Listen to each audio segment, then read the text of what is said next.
Welcome back to another episode of All Things Everything presented by Gulf Coast Smoke. My name is Alonzo. And I'm Sabrina. And this is episode 57. 57. How are you doing this week? How's everything been? It's been a good week. We've had some really beautiful weather. So son started T-ball. We've really just been spending as much time outside as possible to enjoy the weather. Honestly, it's getting me pretty excited for summer. I know summer's going to be really hot. But this weather just it puts me in a good mood, ready to do outside activities, barbecue, things like that. Yeah, for sure. So my son started T-ball. He's on a completely different team this year. So he's 5 years old, and he's playing 6U, which is 6 and under. So some of these kids that are actually a little bit older, and they're closer to that 7-year mark, I ain't going to sit here and lie to you. They're pretty dang good at T-ball. Pretty dang good at T-ball. And our son, you know, the way that we've tried to raise our kids is, man, just have fun. So we 100% want our son to be the best that he can be at T-ball. That's just 100%. I don't think any parent would want to set up their kid for anything less than that. But at the end of the day, really and truly, I just want my son to have fun and enjoy life as much as he possibly can. I'm not saying that anyone else is not doing that or it's a bad way to be anything else. This is just the way Sabrina and I parent, right? So it is actually kind of, I don't want to say funny, but it is a little bit different seeing him out there, and some of these kids are like, they're really damn good, and they are just levels ahead of what he is. And last year he was on the older side of his age group. Yeah, and he was pretty, I mean, decent. Yeah. He was pretty good. I mean, you don't want to be like that, right? But he was pretty good. Right. I mean, he had multiple really good games and stuff like that, but now that he's moved up in age, he's definitely not the best one. There's no other way to say it, right? But you and I had this conversation. We actually stayed up kind of late last night talking, and, you know, I used to be so into every single sport that I was ever in that I know what it feels like when not even pressure. I was never pressured to be good. I don't know how to explain it, but I just know what it feels like when you're kind of like expected to be good or not even good. I don't know how to explain it, but man, I just don't want my son to think that I care if he's super awesome or not super awesome. Yes, I want my son to be good because I want him to want to be good for himself. But man, the reality is our son is probably not going to be a professional baseball player, and that's okay. The odds are not in his favor, but we definitely want him to go out there and have a good attitude, be able to listen to the coaches and all that stuff. I just did find it pretty comical to go out there and watch these kids. Like, some of them are super good, and I was somehow, some way dragged into helping coach yesterday, and after the practice, they were like, oh, I'm coach whoever. I'm one of the assistant coaches. This is coach, you know, whatever the other gentleman's name was. He's another assistant coach. And then they, like, turned and pointed at me, and they're like, and they were about to say, and this is Alonzo, and he's one of the assistant coaches. And I was just like, I literally waved him off like, no, I'm not an assistant coach. I'm not a coach. I don't want to coach children's T-ball because my son is on the team, literally because my son is on. Because, like, for me, I just want my son to be able to listen to other men, other grown men, and have that respect for them, and other grown women too, right? Just have that respect for them, whoever the coach is, and just understand that you're going to have people in your life, whether it's a coach, whether it's a boss, or whether it's whoever. You know, it's weird because it is T-ball, and I do want them to have fun, but there's also life lessons that you can learn from every single sport or basically anything that you do in life. So yesterday was, like I said, it was really funny for me because I saw my son, who last year he was pretty dang good, and this year he ain't looking like, I mean, he's not going to be horrible by any means, but he ain't looking like he's an all-star by any means, especially on this team. There's some, like, dude, these kids are, like, serious, right? They probably play year-round. They play year-round for sure, and they knew, like, for example, when a ball was hit to second or first and they're throwing it to third, the shortstop's going to back up third. Like, they know what they're doing. If a ball was hit in the outfield and they were going to throw the third base, that catcher came and backed up third base, which these are, like, basic things that you know if you've played baseball or done anything like that in your life. But, man, these little kids are, like, 6 years old and they're doing this. And they're doing it at a high level. Like, they're not even needing to be told, and they're just, like, they're legit. So I'm really excited to watch him play. All I want him to do is have fun. The second it's not fun for him anymore, he doesn't need to play, but he will finish out this season for sure. That's just one of those things. Like we're kind of all about that, right? You start something, you got to finish it. So he'll finish out this season for sure, and hopefully he plays for many, many years. He'll play as long as he wants to. But yeah, so son started t-ball, which is a really, really fun thing. And we, like you said, the weather has been good, which it was weird because I was on vacation for like 13 days straight. And literally those whole 13 days, the weather was like horrible. Yeah, it was not good. It was horrible. We were actually trying to film as much as we could. We really couldn't because weather was really cold, or it was like kind of like raining and drizzling. And it was, we're always afraid we're going to break our cameras. We got some camera equipment we really can't afford to mess up. We need it. And so we made the decision on a couple of days where we were going to film. Hey, well, let's not film. Let's try again tomorrow. Then we woke up and, man, it's like it's even worse today. So, okay, well, I guess let's try tomorrow. So we had planned on getting really ahead on content, but, man, we just weren't able to. So anyway, we're trying to enjoy the good weather now, and it came at a perfect time because, again, son did start t-ball. And, yeah, that's so far it's been a good week. I'm back at work, and it does feel weird. We talked about this, I think. Yeah, it was yesterday because yesterday was my first day back. Now I'm like, man, I had that weird feeling in my stomach, like something's wrong. But it's not necessarily that something's wrong. It's just something, your mind's somewhere else, or you're not really thinking about, like what's right in front of you. Sometimes that's a good thing. Sometimes it's a bad thing. But it felt really weird to kind of get a taste of what your dream is, and then it's back to reality. It's back to waking up at 5:15, going to the plant, and doing your day job, which I have an incredible day job, and I'm very blessed to have it. But it was an emotional day in a weird way yesterday where I was like, man, I know this is not what I'm supposed to be doing in my life. I just know it, and I can feel it. I can literally feel it in my gut right now. But it's all part of the plan, and we're continuing to do what we have to do in order to get to that level. And so, getting back into the swing of things at work this week, it's a little bit different, but it's all good. So the last thing we did towards the end of your vacation is we filmed a video that we just put out this past Tuesday. So make sure to go check that out if you have not seen it yet. And it's just a video on how to make, grilled juicy chicken. And I think the key to doing that is with a good brine. So let's talk about that brine that we used. So a brine is equal parts salt, sugar, and then you're adding some water. When you get into the competition scene, there's a lot of complex brines on the market that I think are really overkill for the backyard use or for the home cook. So that's why I really like Malcolm's brine. Now that's the brine that we used in this video, and it's very simple. Salt, sugar, it has some aromatics like the peppercorns, the garlic, things like that. And you can see in the video we did put a little clip of the ingredients that are in Malcolm's bird brine. And I think it would actually be a really good brine for competition use as well. But yeah, it's very simple, and I really love when you have a product and you look at that ingredient list and they're all things that you know what they are. There's nothing that you have to really Google and look up and try and understand why is this in this product. Is there a reason it's in it? It's just simple ingredients that are in that brine. So I really, really like it. So anyway, we brined that chicken for 6 hours. So let's talk about how we prepared that chicken. Yeah, so we ended up spatchcocking the chicken, tried to make it really, really simple recipe. Like Sabrina said, the premise was to get a juicy grilled chicken, so we did feel like a brine. And it's kind of funny because I believe I've talked about this previously, but I'll bring it up just real briefly again. Man, some people see these things and they're like, man, that's too much work. Dude, it's really not.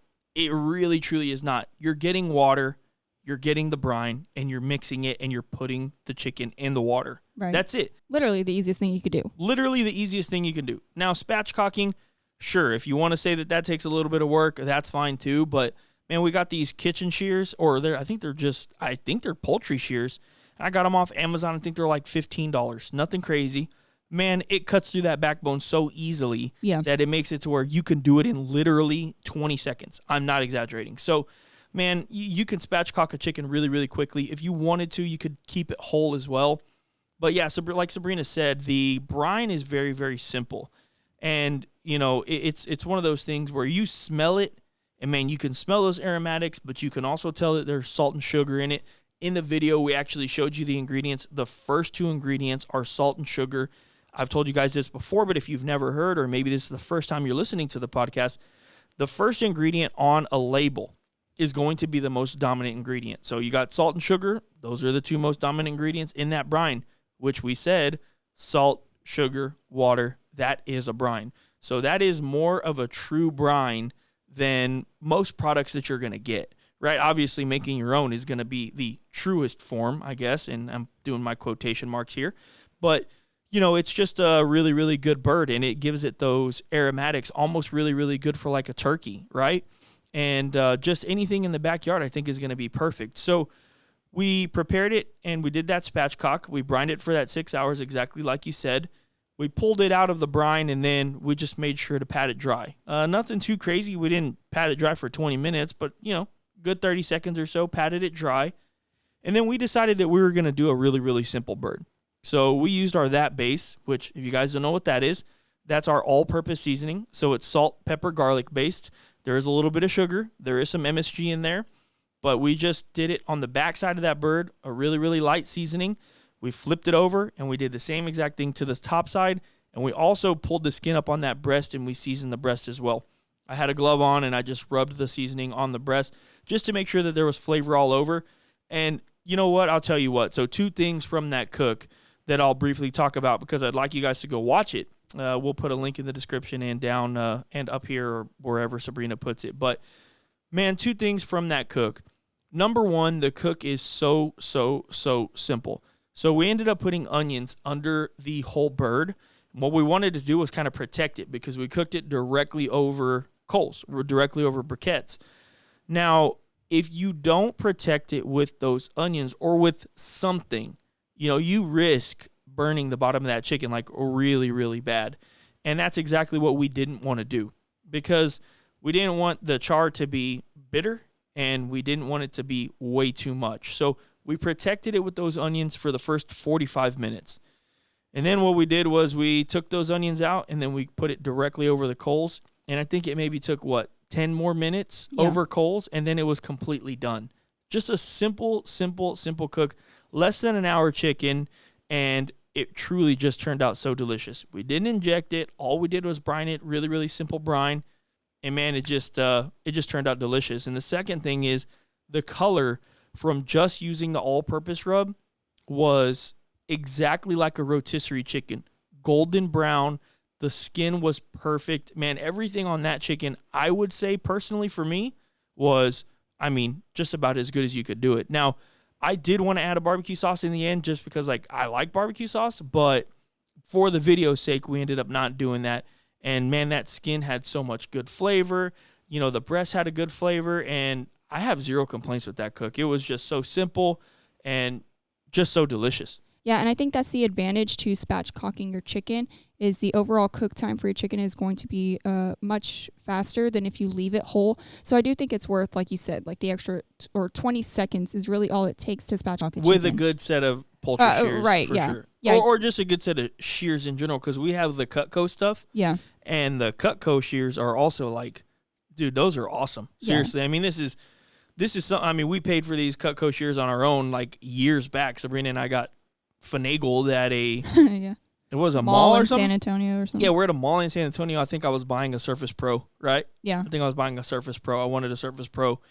And then we're walking by. I bought my Surface Pro. I'm all happy already. And they're like, hey, by the way, you got any knives? Man, they just cut through a penny. Yeah, they cut through a penny with these shears. And I'm like, nah, there ain't no way. So I think we ended up spending, $700 or $600 on more than that money we probably didn't have on these Cutco knives. After that Surface Pro. After the Surface Pro, yeah, I was already, I was already almost negative on my bank account. But no, so yeah, we ended up getting those shears, and we've had them since that day, which this was probably before the kids were born. Yeah, but before we bought the house. Yeah. Because I remember we had them in the package ready to move into our home. Yeah. So it had to have been literally 9 years ago, right? Yeah, something like that. A long time ago. We have not gotten them sharpened one time.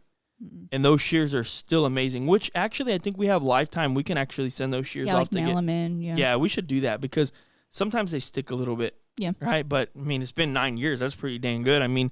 We spent a lot of money on them, but they've never messed up. Right. They're really, really high quality. Anyway, this is not a Cutco ad, but if you just have a good set of shears in general, you're going to be good to go. For sure, you're going to be good to go. get something on Amazon. Just type in poultry shears. I'll put a link for the actual ones that we have, but man, it made it so easy. And like Sabrina said, spatchcocking it lays that bird out really flat. So it's just going to be really even temps. And man, you got to go watch that video, dude, because I'm telling you, that bird to me, in my opinion, it looked outrageous. It looked just so good. And it really was just as good tasting. Yeah, I think one of the telltale signs for me, if a bird is cooked right, is if that wing is cooked really well. If the wing is cooked well, I know it's going to be a pretty good bird. So, well, that bone just kind of like pops, right? You just kind of like pop that wing out. It's not hard to take off, and then when you actually bite the wing, the actual meat comes all the way off. There's nothing stuck to the bone, and yeah, you're right. The wing is a telltale sign for sure. Well, because I think a lot of the times when people are cooking a spatchcock or a whole chicken, the wing isn't the star of the show. That's not really what you're trying to cook well. You're trying to make sure the breast and the leg quarter are going to be juicy. So I don't think people really pay much attention to that wing on a whole or spatchcock chicken. It's kind of just like extra. So it's not like when you're cooking a batch of wings, right? And you really want all those to turn out well. So I think when you eat a whole chicken or a spatchcock chicken and the wing is actually like really good, a star of the show as well, that's a good sign for me. So yeah, I thought, like you said, they had a rotisserie aspect to it, like a rotisserie chicken, without it being on the rotisserie. And that skin was just perfect. It was cut through, bite through, crisp, but not hard, if that makes any sense. Well, I mean, even if you, again, watch the video, you'll see that I sliced through the breast with ease. Right. I bit the breast with the skin on and bit right through the skin. And we didn't wrap it. We didn't do anything. We literally cooked it directly on those onions and then directly on the coals. And then take a look at the bottom of that bird and just tell me it didn't look amazing. I mean, overall, just such a really beautiful chicken. And it gave us some ideas moving forward on how we want to do it at competition stuff. So, it's all cool and it's all relative. And it's, we've talked about how different the styles are. And they are in some senses. But, dude, good chicken is good chicken. Good brisket is good brisket. Good ribs is good ribs. You absolutely still have to nail the cook, no matter where you're cooking. Yeah, for sure. And so the next thing we did, and now this video probably won't post until sometime late Friday, Saturday, something like that. Yeah, so maybe later today or tomorrow if you guys are watching this on a Friday. Right, but we had some leftover brisket trimmings, and, one of the most frequent comments that we get when people watch any sort of, video, whether it's or post of trimming or competition briskets, it's like, oh, don't waste the trimmings. You're cutting off all the best parts. Why would you do that? You don't know what you're doing. Some guy literally, if I'm not mistaken, he said something along the lines of, you're an effing idiot unless you're using that trim to make hamburgers. And I responded, I was like, LOL, that's hilarious because we literally did that. Yeah. Right. And it's like, that was today actually. And I just laugh because it's like, man, at the end of the day, right? Number one, you just never know what somebody's doing with their trimmings or if they're throwing everything away or whatever. But we do try and save as much as we possibly can, and we like to try and utilize it. I mean, we've literally even made spaghetti with it before. Like, we try and use it for whatever, right? And, I'm over the trying to talk to people about competition or backyard or whatever. We even had somebody tell us that if you use butter, that's a crutch for not being able to cook. So I'm like, oh, okay, man, whatever you say. Like, I'm not going to argue with anybody anymore. Sometimes I do get a little annoyed, but, it just kind of is what it is. But like Sabrina said, we had that leftover brisket trim, and what did we do? Yeah, so we grinded it up. And the great thing about when you grind your own beef is you can really control the fat content that you want in your ground beef. So if you want a super lean ground beef, you can do that. If you want something fattier than what you're going to get in the grocery store, like the 80-20, you want it fattier than that, you can make it that way. And the color difference when you grind your own beef and just like the way it looks is completely different than what you're going to see in the grocery store, right? And so we did a video a while back, sometime last year, of smash burgers on the griddle.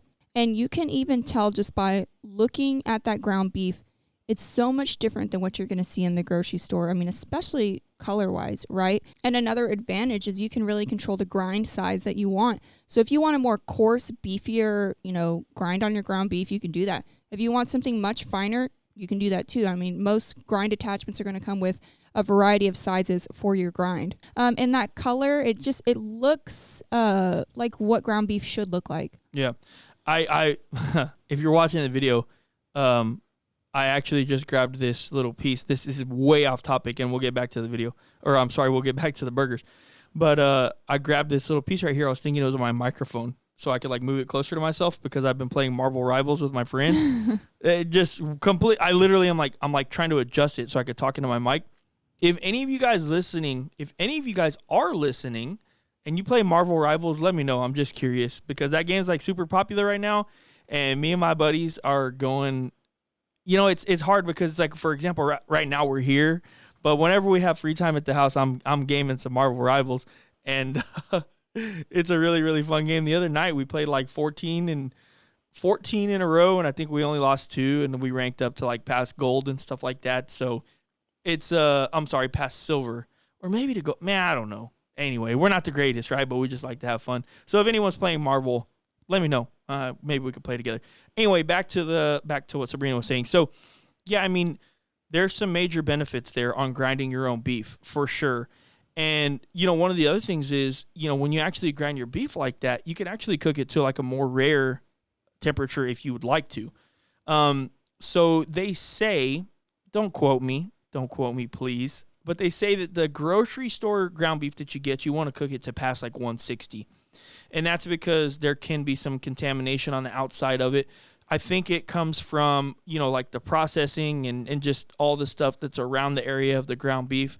But when you're doing it in a controlled environment like at your house, and you're doing one, you know, specific type of meat, there's not as much contamination or anything that you have to kill. Again, please do not quote me on that. But I believe it has something to do with you don't have to cook it as high to kill that much contamination on the actual beef itself. So if you're interested, you can cook like medium rare burgers, or I mean, basically I think the only thing you'd kind of want to do medium rare like that is probably a burger. But, you know, and then like Sabrina said, man, that fat content, man, if you want a fatty burger, if you want a 60-40, man, go for it. You can do it however you want. Well, yeah, and they say so when you take a piece of meat and you cut it into smaller pieces, you're now multiplying the surface area. So when you get ground beef from the grocery store, that surface area has multiplied, and now there's more of a chance and more space, more room for bacteria and contaminants to cling onto, right? So when you're doing that in a controlled environment, it's less likely that you have room for that many contaminants to get onto the surface area of your beef. I know that just reminded me. So I was watching an interview with Bobby Flay, and he was being asked like just random food questions, and one of them was, do you wash your chicken? And he said yes, and I was like, no, not what I wanted to hear, because I mean, I just don't really see the necessity in washing your chicken, but that's like a huge controversy in the food world, right? Like, do you wash your chicken or do you not, right? So leave a comment down below if you wash your chicken, and why do you wash your chicken? So it's weird because I agree with you, but I also think chicken's gross. Oh yeah, for sure. So since we started doing competitions, in my opinion, chicken is disgusting. Yeah. Like when we trim thighs and stuff and all the fat and just all the, dude, it grosses me out. I'm like, dude, chicken's disgusting. I don't like it. But it's not dirty. It's not dirty. It's just like gross. So fatty and all that. I don't know, dude. Not in a good way type of fatty. Yeah, not in a good way fatty. I ain't, but man, whatever. I mean, I'll still eat it. I mean, I'll cook all the nastiness away for sure. But so then what we did was we took that ground beef and I actually bought a burger press. I don't even know how long ago I got that burger press. Shoot, I've been using it though. Yeah, but I got the burger press and I made some patties. We took them over to Mom and Dad's and we actually cooked them on the outdoor, what is that thing, like outdoor pit or open fire pit. Open fire pit. Sorry, Sabrina's got it. Open fire pit. Man, it just charred them up, made them really good, and they were banging. I mean, we hit them with some TX, and dude, they're just incredible. They're just a good burger. I don't know. It's like how you think how good can a burger be, dude? If you grind your own beef and you cook it well and you have a good seasoning on it, it really can't be that good. It's like trying a select steak versus a prime steak. Yeah, no, I mean, it just, the flavor was outrageous. We got some footage of that, and we just built up a burger, and we ended up eating at Mom and Dad's, hanging out, and so it's just trying to create content around some of the stuff we have around us. Well, and also, those are trimmings from a high-quality brisket, so that's another thing for all you comp guys. The next time you go to a competition and you come home with a bunch of, brisket trimmings, grind those up. And for your next get together and you make smash burgers with Oh, those dude. trimmings, So- you're going to be the talk of the town. So when we made those smash burgers last, it was actually from Brisket Trimming from one of our, well, not one, I think it was like maybe like 4 trims. Right. And man, we had so much ground beef. Believe it or not, we made all those smash burgers in one day. Oh, they all got eaten, yeah. And they all got eaten. And Raul and his wife came over. And Raul still to this day will tell me, like, dude, make more smash burgers, please. Yeah. And they were and they are that good when you make a smash burger on the griddle, especially if you grind your own beef. Oh, my gosh. Yeah, because there's so much fat or like that's marbling that's running all throughout that. And when you get that mired reaction on the griddle top. No, dude, it's I'm telling you guys, and that's the other thing, right? Even if you don't have that much trimming, like you're doing a backyard trim, man, save it, freeze it, build it up, and then do it. Or what you can do is you can save the extra fat that you cut off, even if there's not too much meat. Go to the store, get some sirloin, grind the sirloin, grind the fat, and then mix it together. Like Sabrina said, you can make your own ratio, and it's still, I promise you, it is still going to turn out so good. Well, I think even if you have mostly fat from those trimmings, I mean, take them home and make tallow. And I'm not a big fan of like the whole tallow craze, putting tallow all over everything, right? But I think it's a really good option for frying. And we do a lot of frying at home, and, peanut oil can be pricey. And if you've already bought that brisket and you have those brisket trimmings and you have all that fat, you haven't spent any more money. I mean, why not turn it into something that you can fry with? And I think even like vegetable oil and canola oil health-wise are really not good options. So I think that's another option for you right there. Yeah, no, that's a really, really good point. I don't want to say never thought of that, but I mean, that's a good point and a good way to look at it as well, right? So I think about it from the aspect of like, hey, let's make burgers or something like that, but that's a really, really good point. So check out those 2 videos. They're actually, the chicken and the burgers are short form, and then there's also a chicken in long form. So you can go to the channel right now, maybe watch the burger one, not sure. I was supposed to edit a little bit on lunch at work and got busy a couple days in a row, so I'm a little bit behind. Sorry. But, it's going to be all good. So one of the other things that we wanted to do today was just take some time. We asked on Facebook if you guys had any questions, and we just wanted to read through some of those, and we wanted to make that part of today's actual podcast. We just like to engage with you guys as much as we can, so let's go ahead and I'm going to open up my phone here. All right, so Andrew's link says, what sauce you use? And then I actually responded and I said, just in general, and I never got a response back from Andrew. So I'll tell you this much. Killer Hogs, the barbecue sauce, and Killer Hogs vinegar sauce are pretty much what I use on everything. Yeah. And then we'll mix our glazes in, and we will kind of make like a little concoction with that.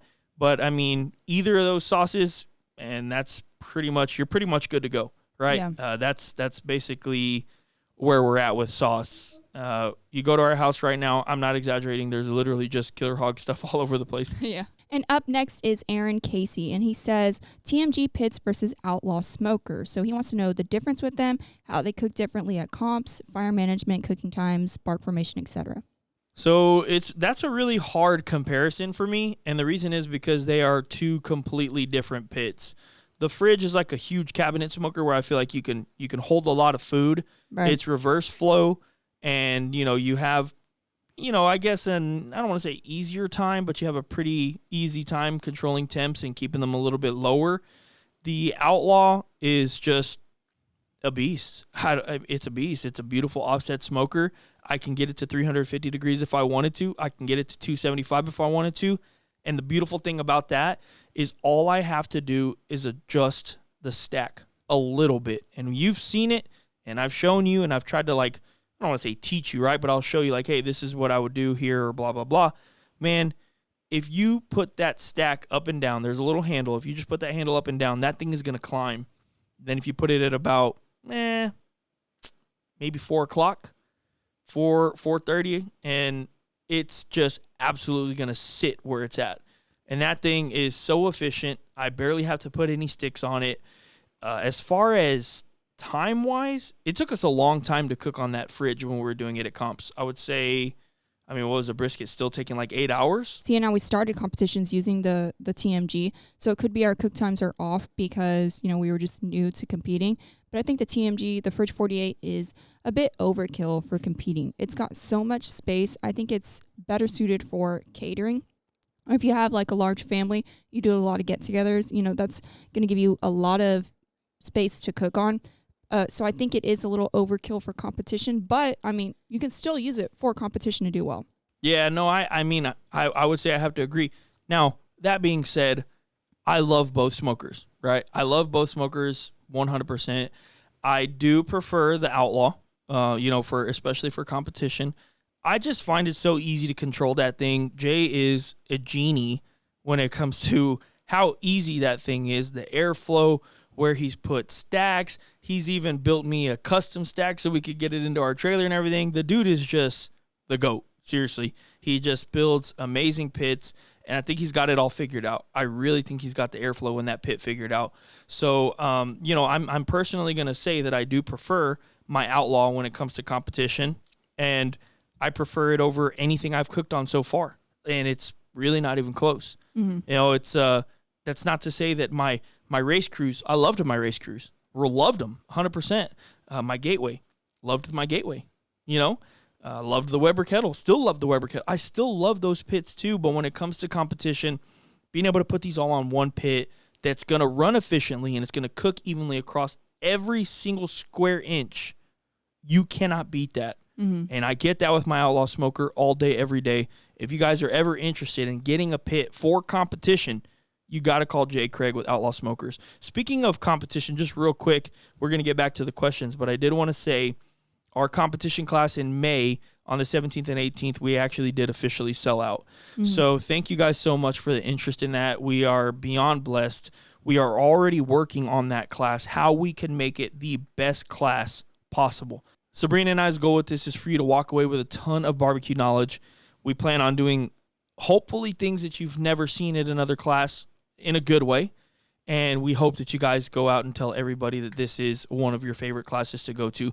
We're not trying to be a better class than anybody else. We're just trying to put on the best possible class that Sabrina and I can do. So, again, we're already working on it. We have plans. The other night at like 2 a.m, I woke up. Maybe I didn't wake up. I think I was still awake. And I started typing notes. I shared them with Sabrina. Ideas for the class. This is what we're going to do. This is how we're going to do it.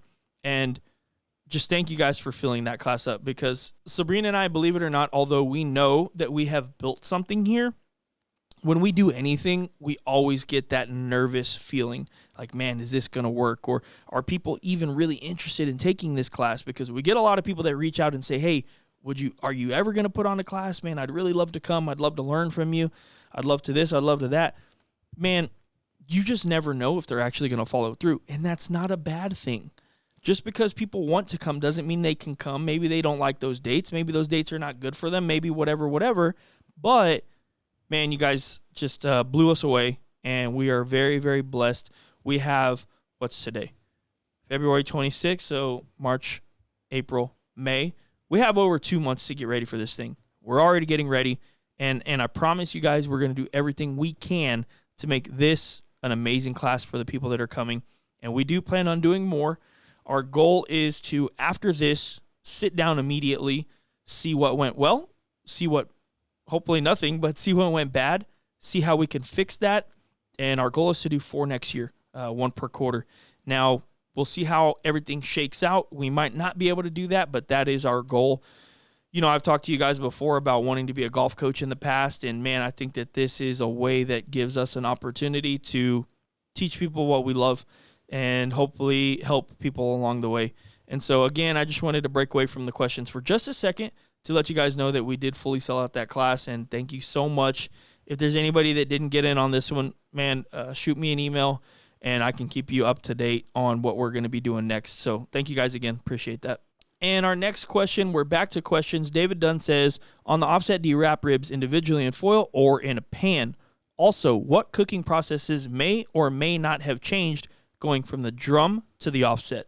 So we actually wrap ribs in a pan, and I think I might have said this before, but if not, we have not changed anything.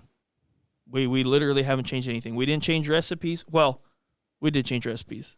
but not because of that, right? I mean, Well, parts of our recipe. There are large portions of our recipe that have stayed the same really all this time, but there are small portions of our recipe that we have been changing. yeah, but I guess my point is we did not change them because of drum to offset. Oh, no. We changed those because I don't want to say evolve, right? But we're trying to simplify and evolve. Simplify, maximize flavor, but without doing all the extra stuff, I guess. Right. So to answer your question, we do wrap in a pan.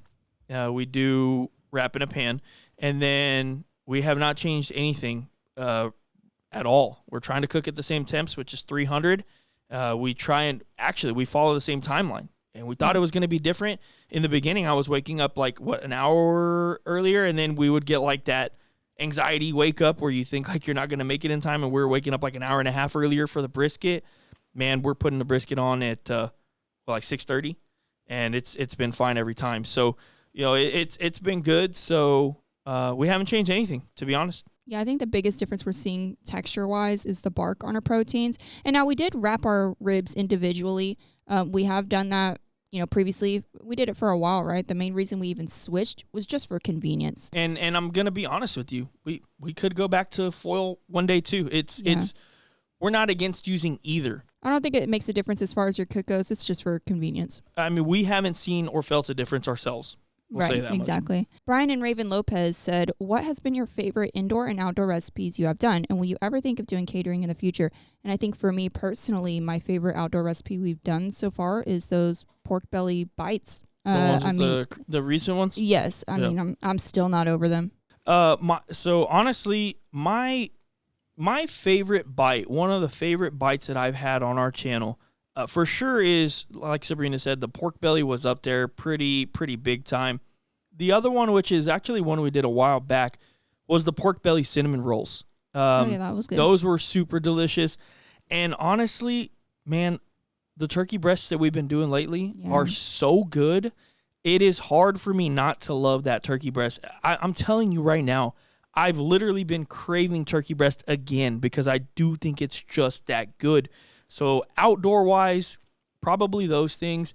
And indoor-wise, Sabrina actually makes this pasta, and it's like spaghetti, but it's not spaghetti, and it's got like... I call it a chicken Parmesan bake. Yeah, so basically it's got like nuggets, but they're covered like chicken parm, and she fries them, and then she throws them into a pasta with like a spaghetti sauce, and then cheeses, and dude, I don't know what it is about it, but I just absolutely love that. We might have to do that for a video one day. That'd be pretty cool, an indoor video like that. That's actually, thank you for that question, because that gives us the idea to do something. Rainy day recipe, yeah. Yeah, something a little bit more indoors, and see if you guys would like it. Yeah. So those would be my answers, personally. Well, and the second part of that question, do you ever think you'll do catering in the future? No, I Yeah, don't. I no. mean, that question almost makes me sad sometimes because I do feel like we're disappointing people in a sense. But Sabrina and I are on a different path right now, where we just want to make content and we want to grow our line of seasonings and products. So that answer would be no. Well, and I think our way around that is, because we really do like cooking for people, but catering or opening a restaurant, like that's its own thing, and that takes so much effort. It's not like really something you could be like, oh, let me just do that on the side, while we're trying to do seasonings and YouTube and all that stuff. So our way around that is, every once in a while here at the shop, we do like to do some sort of like free sampling. Maybe if it has some, like the last one we did was for Christmas. We did some Frito pies. Before that, we did turkey. And so, that's kind of our way of, dipping our toe into feeding people the way we want to, but without actually doing catering. No, and that's a good point as well. So we do try and give our passion for food out to you guys in a way that it's even free, right? It's even better than catering. I mean, you're not going to come and get like a gigantic meal or anything, unfortunately, but we do try and do that. And we've been thinking about what the next thing to do is, because we haven't done it since Christmas. So we're trying to think of the next thing to do. So yeah, like Sabrina said, if you're in the area, most definitely look us up. Joe Carrasco says, not sure if you covered this, but how did y'all get into barbecuing? I don't mean competition cooks, just barbecue in general. What piqued your interest to start? So we have talked about this actually multiple times on the channel, but I'll give a just real quick answer on that. Sabrina and I have been together for almost 14 years. We worked at HEB together. We had a partner perks card, and we would always get like potato salad or beans or free chicken or free whatever. Sabrina and I started cooking in her backyard together, and we've been doing it ever since. I mean, she comes from, her dad likes to cook and have, people over and have fun and barbecues at the house. And, man, we always looked forward to Dad's barbecue at our house too, and that's pretty much it. But we've talked about this more on other podcasts, and if you're interested, you can go back and listen to that. Yeah, because what facilitated this specifically was getting our own house and being able to grill more. For sure. Kevin Strahan says, can Sabrina cook as good as you? Be honest. And I think maybe back in the day, when you just weren't, like, before you started barbecuing, because I've been cooking for a really long time since I was a kid. It was really my goal to be like on Iron Chef America. And then I kind of shift gears and got really into baking, right? But I've been cooking my whole life. But, I think I've become a better cook since, watching you barbecue. Because back in the day, we really weren't using, digital thermometers, checking the temps of your meats to ideal doneness, right? We all know if you like to cook, like what temperatures you should be aiming for, right? But if you don't have a digital thermometer, you're pretty much just cooking it for as long as you can and cutting it open and checking to make sure it's not bleeding, right? So I was never in the kitchen, with an internal probe, checking the temperatures of my meats and stuff.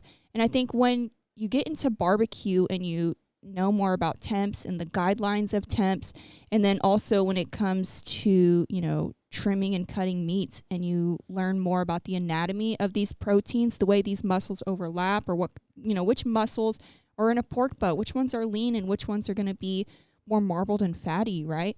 So I think I've become a much better chef than I ever have by watching you cook. Yeah, no, I mean, I hear what you're saying, because Sabrina Sabrina still cooks a lot, but what I'm trying to say is, like, Sabrina doesn't cook like the same way I do, if that makes sense, right? Like, right. Sabrina, she cooks homemade meals for the house and for dinner and stuff like that, right? And me, I'm the guy that, with Sabrina's help, tries to create new recipes, or tries this, or tries that, or tries whatever.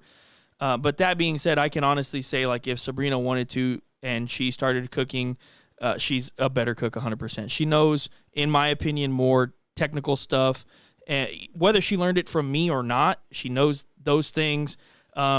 She understands, like, she taught me what a roux was. She taught me how to do those things. Like, believe it or not, there's been plenty of videos. Well, you probably believe it. It's like when I'm making macaroni and stuff on a video, she's walking me through everything. She doesn't need to look anything up, right? Like, the same way I am with a brisket. Maybe Sabrina would need to look something up for that. Maybe, right? Me, for a pie, or for a roux, or for a stock, or for whatever, Sabrina can do that, and she knows those things off the top of her head. So we have different skill sets in the kitchen, right? But I do think if Sabrina wanted to, she could absolutely cook better than me, even barbecue.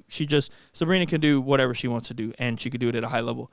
That's genuinely what I feel. So that's my answer. So I don't know if I want to answer this. Justin Schwanbeck says, tidy whities, boxers, or boxer briefs? I'm more of a boxer brief fellow myself. So am I. I don't know what to say, bro. Look, we're the same, Justin. We're the same, bro. Oh, gosh. Daryl Delancey says, are you ever going to do the 30-minute challenge again? Those were fun videos. And honestly, Daryl, I agree. I mean, those were really fun videos to make. So the thing with the channel in general is we have tried, I don't want to say a lot of different things, but we tried different things. But, man, we sometimes we pivot because it doesn't seem like it's doing well, or it doesn't seem like it's what you guys want to watch. So it's really, really hard to balance what we want to do, what you guys want to see, and what's going to get views. Because believe it or not, our channel does rely on getting views and growing, right? So we try and find that balance, and it's really, really hard to do. I loved doing those videos, and those videos were some of the most authentic ever.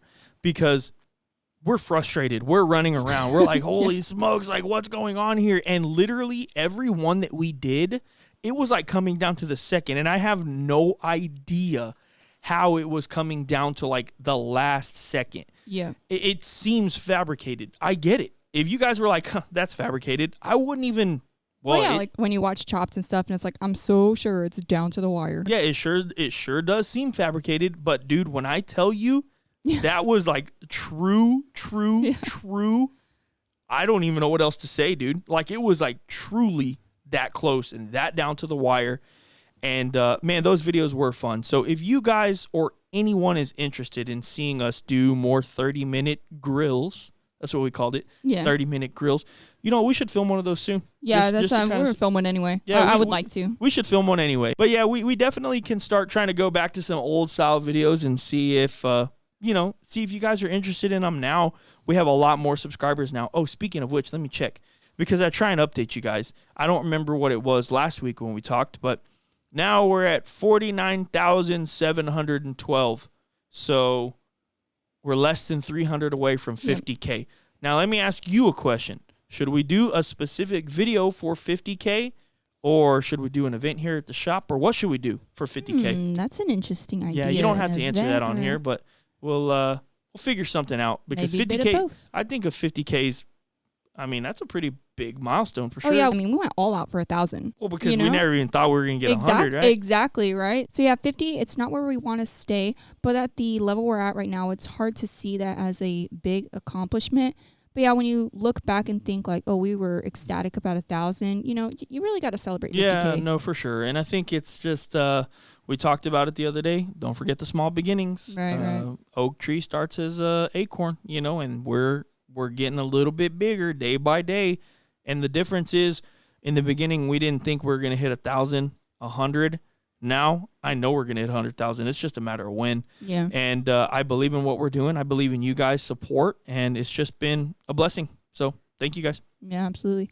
Leroy Barrera Jr. says, depending on the region you're cooking in, would y'all change the wood y'all are using? And I tried to do that one time. Don't do it, Leroy. Yeah, I was going to say no. No, I tried to do it. Remember I tried to do it in Laredo? Mm-hmm. Horrible idea. Do not do it, in my opinion, because a few things, right? Well, just don't do it. Just don't. In my opinion, just don't do it. Stick to what you're good at. Good barbecue is good barbecue, and I think you're going to be fine. By the way, shout out to Leroy. Absolutely killing it right now. In the last 3 events that he's been to, I think he's got 2 GCs and an RGC, if I'm not mistaken. Nice. So shout out to Leroy. Thank you, man.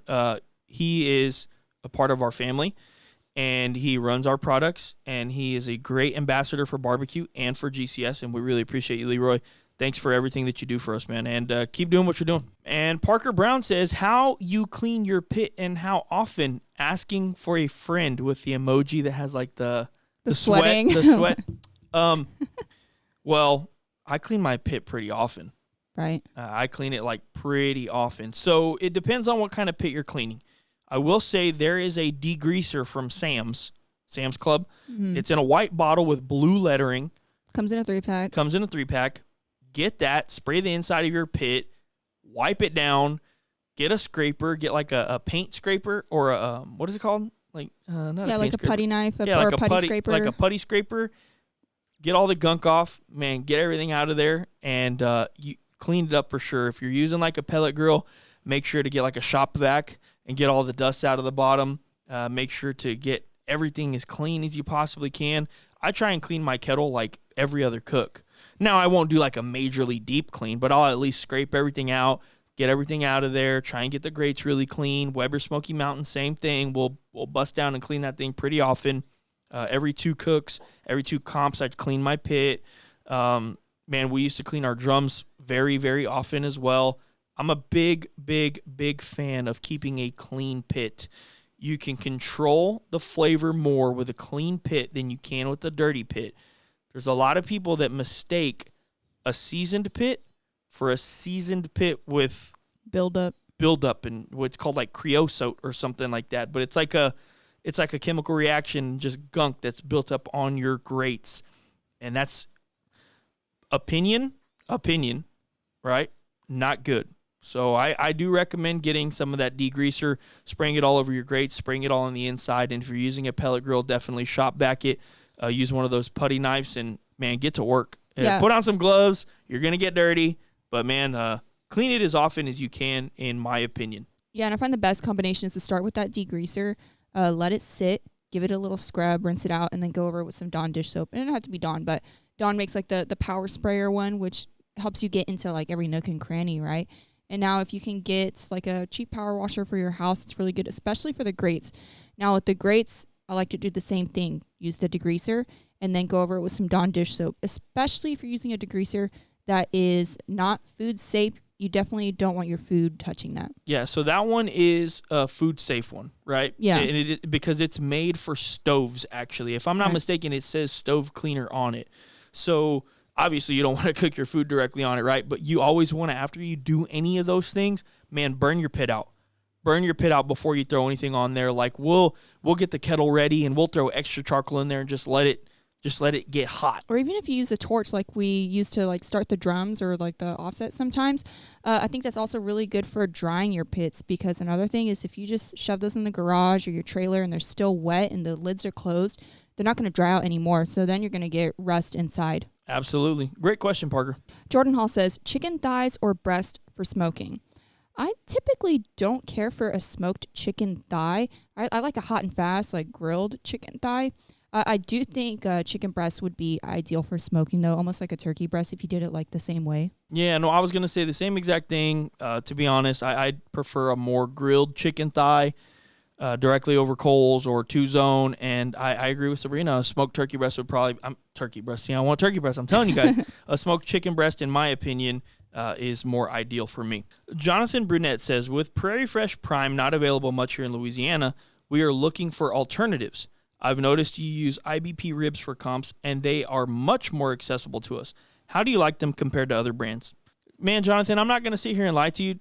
If I go to the store, I am flipping those ribs over, and I am checking to see if they're IBPs. I personally love the flavor on them, and I found that you can get some really, really well-marbled IBP ribs. And, dude, I love them. I love them. I really do love them.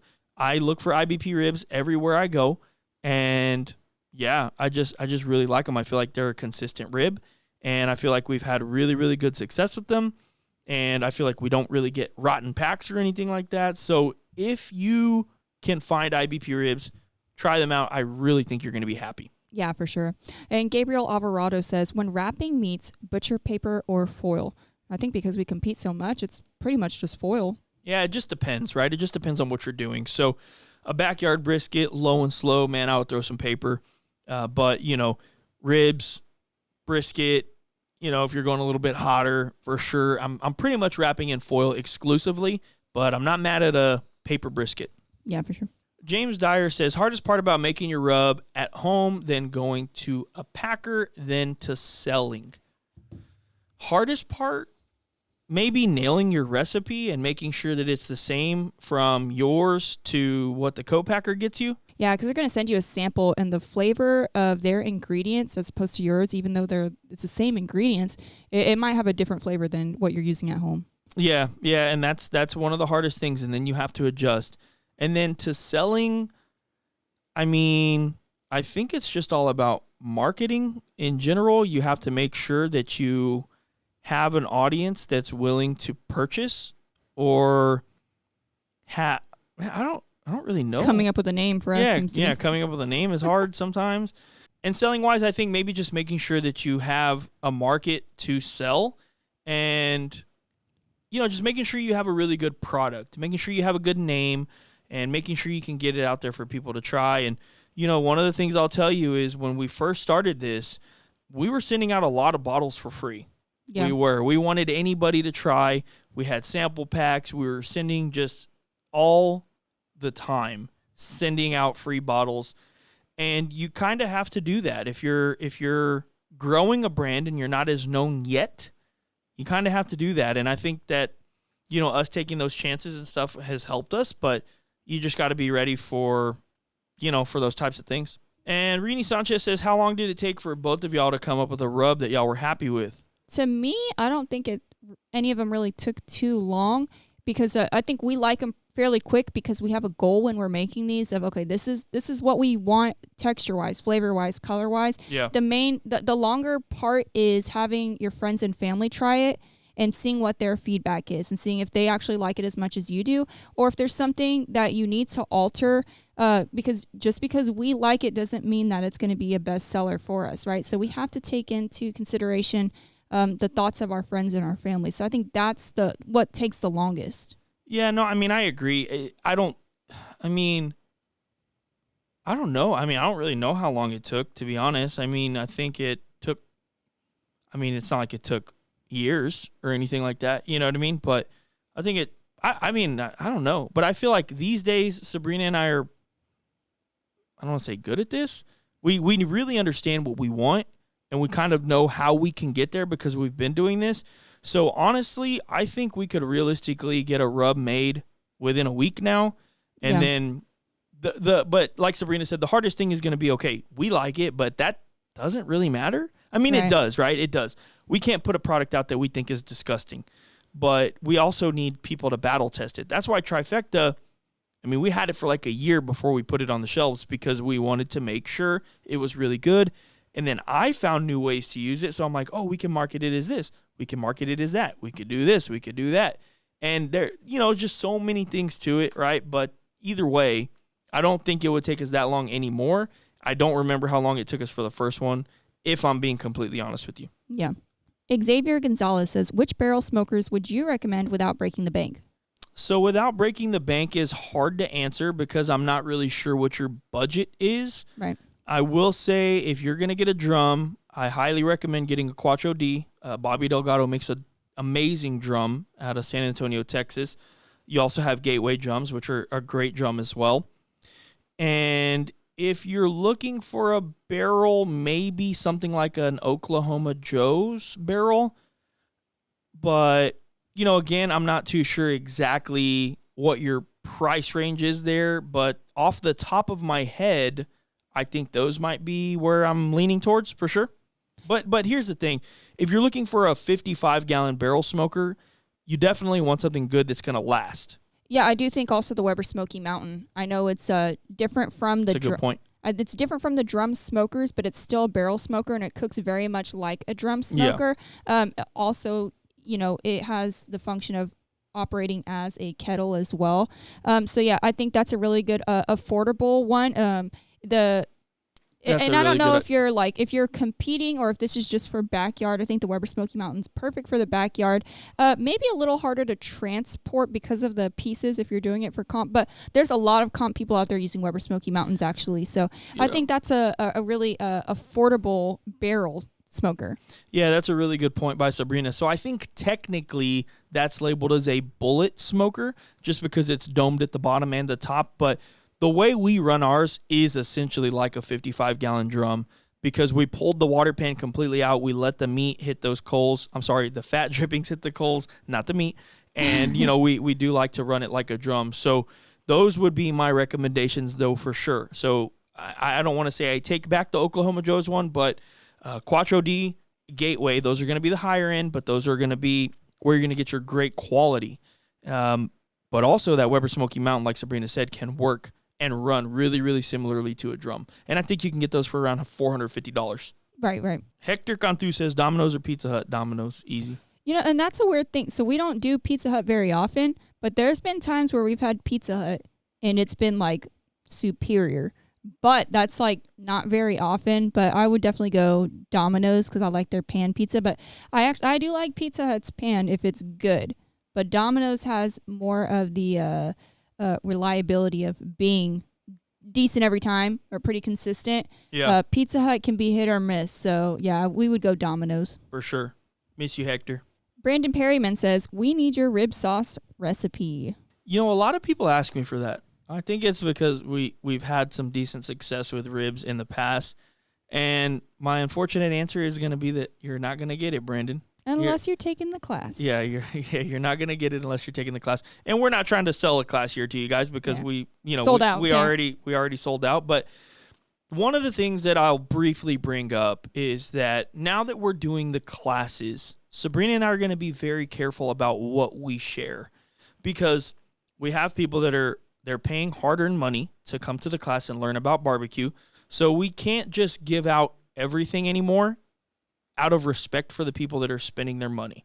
Now, we're still going to give tips and tricks and stuff like that, but recipes are going to be very hard to come by, especially because, like I said, we have people coming, they're spending hard-earned money, and we want to respect that fact. So, Brandon, I love you, and I would help you out, but I got to respect the people that are coming out to the class. So hopefully Brandon can make it to one of them one of these days. We'll figure something out. But love you, Brandon.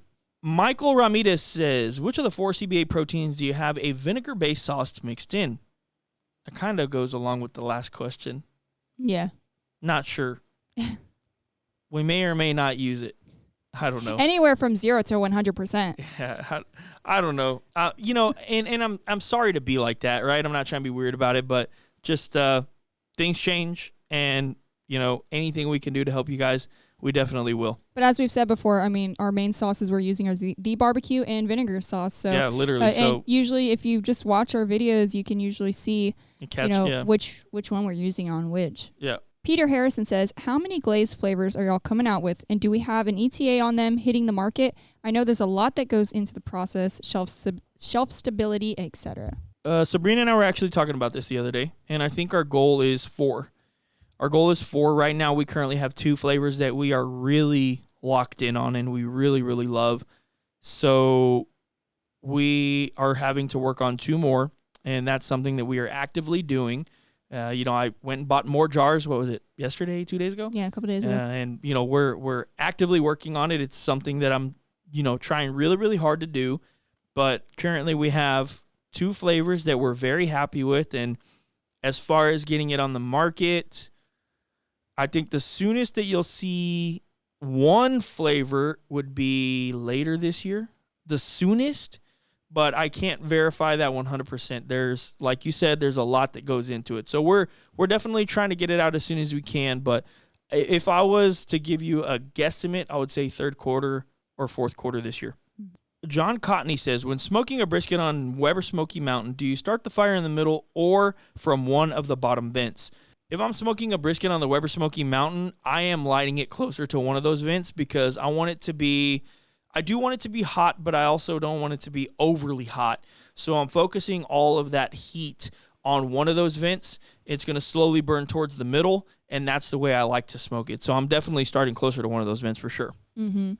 And the last question of the day is from Brian Fox. He says, do you choose cook-offs based on payout, attendance, where your friends are going, or the closest to you? I would say the biggest thing is where friends are going, and the second thing would be closest to you. We've never really been one to chase money. We also like chasing trophies, but that's the money. It does matter. I'm not going to sit here and say it doesn't because you at least want to try and make some money back. But the ones that are really close to home, man, those are hard to pass. So like the next 2 that we're going to do are going to be like within 15 minutes of the house. They are IBCAs, and we're excited about them because it's close. We don't have to go too far. We're still comfortable. And we get to compete in barbecue. So it's kind of like the best of all worlds. Not both worlds, all worlds. So a little bit of those 2 and also trophies for sure. So, yeah, great question, Brian. We appreciate it.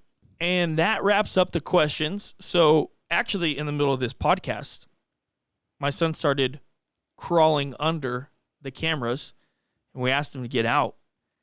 And we are pretty sure that he accidentally stepped on something or did something to one of the cameras, and we got a notification that came up on it, and it said, "We're sorry, your data could not be recovered." Sabrina and I looked at each other for a few minutes, and we're absolutely devastated. I may go or tomorrow refilm my portions. How is that going to be? Oh, you just have to listen to it? Yeah, just listen to it and get a dialogue and yeah. Yeah. So we'll see how this is going to work out. But regardless, you should at least be listening to this. Yeah. You may not be watching, depending, but you're... Unless y'all want to watch him for the whole duration of it. Well, I mean, not to be a smart aleck, but they basically do. I don't shut up. So we'll see how this works out. Yeah, but, thank you guys for listening and sticking with us throughout this episode. We appreciate all the questions. Man, if you guys have a friend that you think might like barbecue or our content, share the channel with them. We're trying to actively grow. Our YouTube channel has been growing and growing, and we really appreciate that, and we have you guys to thank for it. If you guys have somebody that might want to listen to this, share our podcast on Spotify or Apple or any of those that you listen on. Man, if that's it, Sabrina, do you have anything else? Yeah, I actually have one last thing. I've been seeing a lot of growth. So a quick shout out to Sebastian with Barbecue Fiends. I've been seeing a lot of activity and growth that he's sharing on his social media pages. Sebastian's a goat. Yeah, it's really exciting to see because, I mean, we've tried his food. It's very, very good. So if you guys haven't tried it, head out to Hutto. Is that where he's Hutto, at? Texas. Rockabilly Brewery in Hutto, Texas. We're really into watching like the YouTube videos over like the Texas monthly top 50 joints. Yeah, so, Sebastian will be on there. Yeah, I'd be real excited to watch an episode with him and his crew on there. So definitely be on the lookout for everything that Sebastian and Barbecue Fiends is doing, and pay them a visit if you're in the area for some good barbecue. Yeah, really, really, really good shout out from the wife on that one. I'm proud of Sebastian. Recently he put out that he's going to be having a brisket class. If you guys are in the Hutto, Texas area, make sure to head on over and do that brisket class, because that brisket he makes is absolutely banging. And I think it's a pretty good price. It's $65 just for the brisket class only. Yeah, just proud of him. And, if you guys know the beginning of GCS, you know that Barbecue Fiends is really, really, really influential for what we've done. So shout out to Sebastian, and a great shout out from the wife there. If you don't have anything else, that's it for me today. We're all good. Don't know if you guys are watching. I hope you're listening, but we'll see you on the next episode. Hopefully. Peace.